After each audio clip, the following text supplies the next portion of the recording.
Well, hello there, everybody. How are you? It's that time again. Happy Wednesday. So, I am your host, Brenda Williams, and I'm bringing you field notes for an emerging world. And I just want to name that Sunday we talked about remember. And I've been sitting with that word for some time because I think that when we think about remembering and the power of it.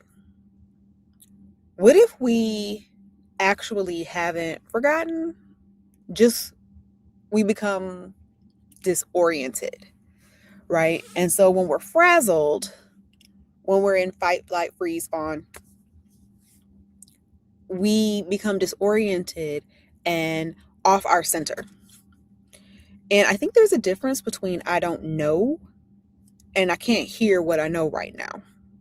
It's like when you're driving, and you may have the music on so that you can concentrate. You actually might turn the radio off. You may ask for silence so that you have the ability to focus. Noise becomes a bit of a distraction, and you just need to be able to get your bearings, right? Just to be able to come back and focus. And I believe that life gets loud. And I think you believe that too. Not just believe it, you know it. Life gets loud. Loud with money, work, caregiving, relationships, politics, opportunity, grief.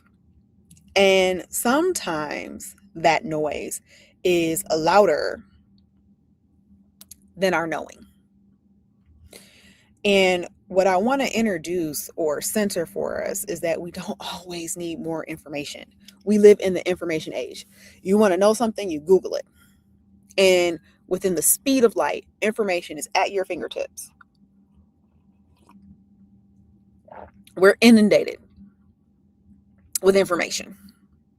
We're inundated with connection, but it's sort of a pseudo connection because it's not really human, right? With social media, AI, all of it. We have so much connection, but we're disconnected from ourselves and we're disconnected from each other. And there is truly an epidemic of loneliness. So, what I'm saying is that information doesn't necessarily create orientation. So let me say that again. Information doesn't necessarily create orientation. Sometimes wisdom is already present. We just need enough spaciousness to access it, and remembrance can be a form of orientation. I spoke about that this past Sunday in Substack. One of my favorite songs is from The Wiz, Stephanie Mills, Home. When I think of home, I think of a place where there's love overflowing. And so home was a reorientation. And as we know from the film, all she had to do was click her heels 3 times and she could have been home. But nothing was lost. There was nothing for naught. She needed the opportunity, right, to prove courage, to prove solidarity, to disprove, obviously, a wizard. But she made 3 friends along the way, and I think those 3 friends held 3 virtues. So we had courage, right, intellect, and the power of the heart, right, of deep feeling. And there was this journey that she was taken on. But we know that at any point she could have clicked to her heels 3 times and been home. And so the body remembers. Sometimes the body registers something before we even have language for it, right? Ease, tightness, exhaustion, relief, desire, resistance. The body isn't not necessarily giving us a command, but it's giving us information. So ask, what has my body been trying to tell me that my schedule has been too loud to hear? And I'll be talking about that around mid-September with my good friend Karina Jackson from Forward Focus Wellness. And in Forward Focus Wellness, she is a well is a well I a wellness activist. And what I mean by that, I had a fibroid tumor, about 7 pounds, and because of work, also grief, my grandmother passed that year too. She went into hospice. I ignored all of the signs. And so many of us keep pushing and keep going, but our bodies are trying to give us an indicator, a message to slow down, to pay attention, to go inward, help, right? Or a pain register.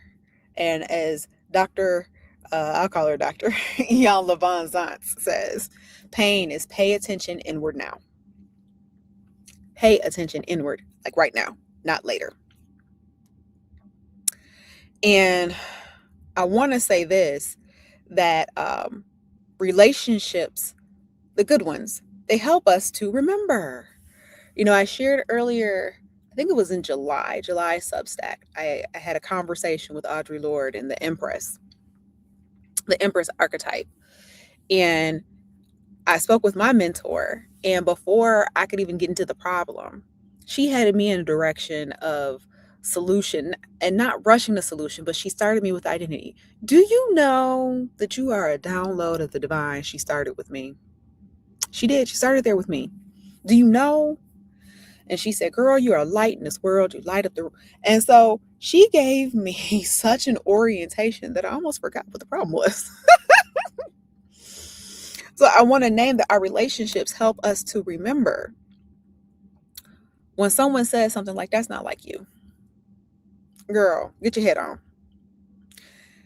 Oh, girl, why didn't you tell me you were going through? You don't have to carry this by yourself. Relationships are infrastructure. Community, right, doesn't only resource us materially, they help us to resource ourselves, mind, body, and spirit.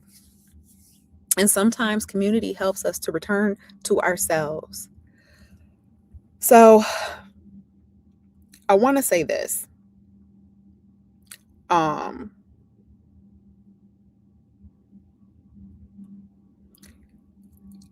Create for yourself a return mechanism.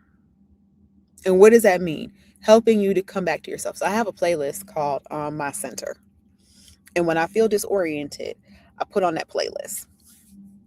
So prayer, is it music, walking, journaling, silence, scripture, 3 words. 3 words really does work. Calling somebody who knows you. We need practices that help us to return before we react. And that's not perfection. That's orientation. So I want to say this. When I say an emerging world, information is not scarce. Noise isn't scarce. Urgency isn't scarce. But what is becoming increasingly precious is our ability to remain oriented, to return to our body, to return to our values, to return to community, to return to spirit, to return to love. Remembrance isn't about going backward, right? I'm not talking about nostalgia, but I'm talking about remembering home, right? That place that we can go back to recharge, to recalibrate, to renew.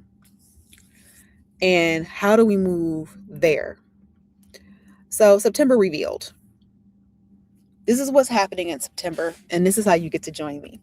And I hope that you do join me for one of these chapters. So on September 13th, we will remember. We will remember through the Brenda Williams Show, season 2, right? The story that reminds us who we are. Culture, conversation, women's voices. Then we will reap on September 17th, seasonal formation. What season, what has this season grown? What are we carrying into the storehouse? What needs tending, releasing, harvesting? A place where you can locate yourself before rushing into another season. Then together we will reveal with my good friend Karina, The Body Knew Before I Did. This is an author talk. where we're talking about body wisdom without self-abandonment, spiritual knowing, what becomes visible when women listen. And so these are not three events. They're three expressions, same body: storytelling, formation, embodied wisdom, and community. And so I want to say this. If today's field note met you somewhere, I'm inviting you into the middle chapter, seasonal formation, September 17th, 2.5 hours, 7 women total, 6 spaces remain. You don't have to come into knowing what you're becoming, but it's a place for you to stop and bring the season that you're actually living in, bring the questions, bring what you're celebrating, bring what isn't making sense yet. We'll make room to listen together. And so the link is in the comments. And so as I close, maybe you aren't lost. Maybe you're just disoriented. And maybe the work isn't for you to find yourself. The work, perhaps, is for you to remember yourself. So in my Queen, Queen Ramonda from Wakanda, remember who you are. Remember that. Remember who you are. Right? Remember yourself. And I can't wait to see you in September. Bye for now.